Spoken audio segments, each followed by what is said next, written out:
नमस्कार, ABP live देख रहे हैं आप। मैं हूं आपके साथ सचिन वैद। इस समय हम गुलमर्ग में मौजूद हैं, जहां पे खेलो इंडिया गेम्स की शुरुआत हो चुकी है। तीसरा सीज़न है ये, और हमारे साथ बात करने के लिए शिवाय ऑलमोस्ट मौजूद हैं, जो कि अर्जुन अवार्डी हैं, 6 टाइम ओलंपिक्स में हिस्सा ले चुके हैं। सर, बहुत बहुत स्वागत है एबीपी लाइव में आपका। Thank you so much. और आपके बीच में यहाँ आने का मैं बहुत बहुत आभारी हूँ। सर, कैसे देखते हैं, क्योंकि अब से कुछ देर पहले हमने देखा इनाग्रेशन हुआ और मनोज सिन्हा जी भी आए थे, लेफ्टिनेंट गवर्नर हैं, और खेल मंत्री यहाँ पर मौजूद थे अनुराग ठाकुर जी। उन्होंने भी कई सारे बातें बोली जो युवाओं को काफ़ी इंस्पायर करेगी। कैसे देखते हैं आप इस चीज़? देखिए, सबसे इम्पोर्टेंट बात तो ये है कि जो उत्साह है विंटर स्पोर्ट्स के प्रति हमारे देश में, ये आज साबित हो गया है। इतने ज़्यादा संख्या में जो एथलीट्स आए हैं, ऑफिशियल्स आए हैं, देश भर की टीम्स आए हैं, from South India to North East everywhere. और सबसे बड़ी बात ये भी है कि मंत्री जी खुद आए यहाँ पर देखने, और स्वयं प्रधानमंत्री जी से मैसेज लेकर आए यहाँ पर। लेफ्टिनेंट गवर्नर JNK यहाँ पर मौजूद थे। तो अभी ऑफिशियल चैनल्स को पता है कि ग्राउंड रियलिटी क्या है विंटर स्पोर्ट्स की, और क्या यहाँ की संभावनाएं हैं, और क्या ज़रूरतें हैं इन टर्म्स ऑफ इंफ्रास्ट्रक्चर। तो ये मैसेज गया है उनको, और उन्होंने ऑलरेडी कोई अनाउंसमेंट्स किए हैं यहाँ पर खेलो इंडिया सेंटर्स के लिए। और अनुराग जी ने खेलो इंडिया की नई कमेटी की स्थापना की है, जिसमें मैं भी शामिल हूँ, जो next Khelo India games not just in Jammu and Kashmir but all over the northern states, उसकी फिजिबिलिटी स्टडीज़ वगैरह प्रिपेयर करेंगे। एज अ प्लेयर आप कैसे देखते हैं, क्योंकि आप लगातार हमें खेलते हुए दिखे हैं और बड़ी अचीवमेंट्स भी हासिल की है इस गेम्स के अंदर। कैसे आप देखते हैं, क्योंकि कश्मीर की अगर हम बात करें तो अब से कुछ साल पहले तक यहाँ पर जो युवा थे वो एक तरह से थे कि गुमराह की तरह थे, कि पत्थरबाजी बहुत होती थी, लेकिन अब खेलों के ज़रिए एक जुटता नज़र आ रही है। बहुत सारे अलग अलग 29 स्टेट से लड़के लड़कियाँ युवा यहाँ पर आ रहे हैं, हिस्सा बन रहे हैं इसका, और एज अ टूरिज़्म भी आप कैसे देखते हैं इसको? सबसे पहली बात है कि खेल is a fundamental right for children. Children have to play, अपना हेल्थ बनाने के लिए, अपना माइंड और बॉडी फिट करने के लिए। और जो अपॉर्चुनिटीज़ खेल के थ्रू मिलती है, एक तो fit healthy body in a healthy mind, that is the important slogan.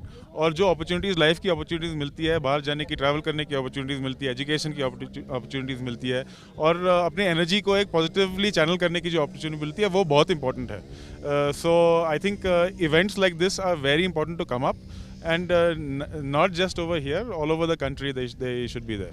1500 से ज़्यादा बच्चे जो हैं यहाँ पर इस गेम्स का हिस्सा बन रहे हैं, और 11 से ज़्यादा गेम्स यहाँ पर देखने को मिलेंगी। अलग अलग गेम्स हैं, स्काइंग भी हैं, अगर हॉकी पसंद करते हैं तो स्नो हॉकी है, और अलग अलग गेम्स है। कैसे आप, क्योंकि अभी हम देख रहे हैं यहाँ पर स्काइंग भी जो हो रही है, इतना आसान नहीं है करना, काफ़ी डिफिकल्ट है। तो फिजिकली फिटनेस तो ज़रूरी है, मेंटल गेम भी थोड़ा नज़र आता है। हाँ, मेंटल, फिजिकल, और basically from athletes point of view practice की ज़रूरत होती है। देखो, इवन बाइसिकल चलाना बहुत मुश्किल होता है जिसको मालूम नहीं है कैसे चलाना हो, but once you learn that becomes easy.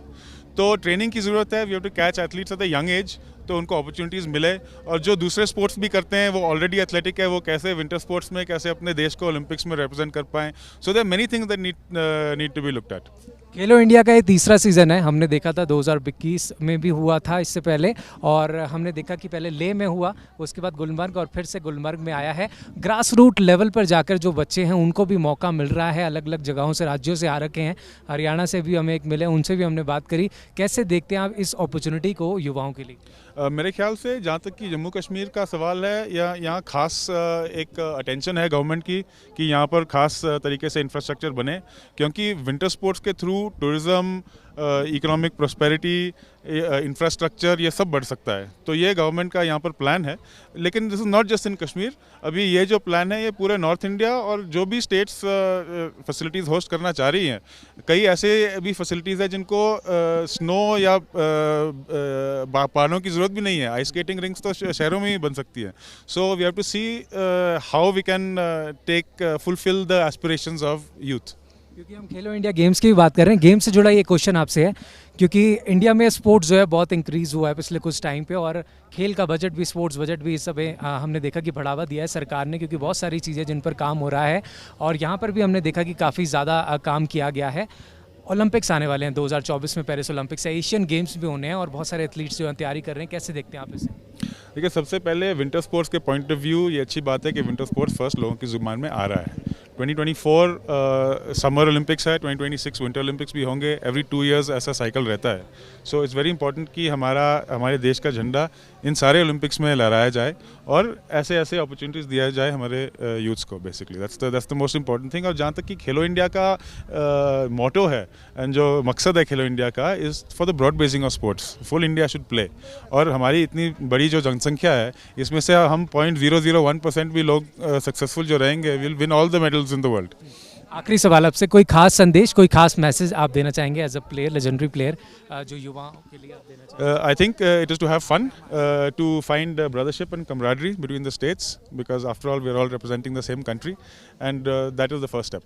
बहुत बहुत शुक्रिया हमसे बात करने के लिए। Thank you so much.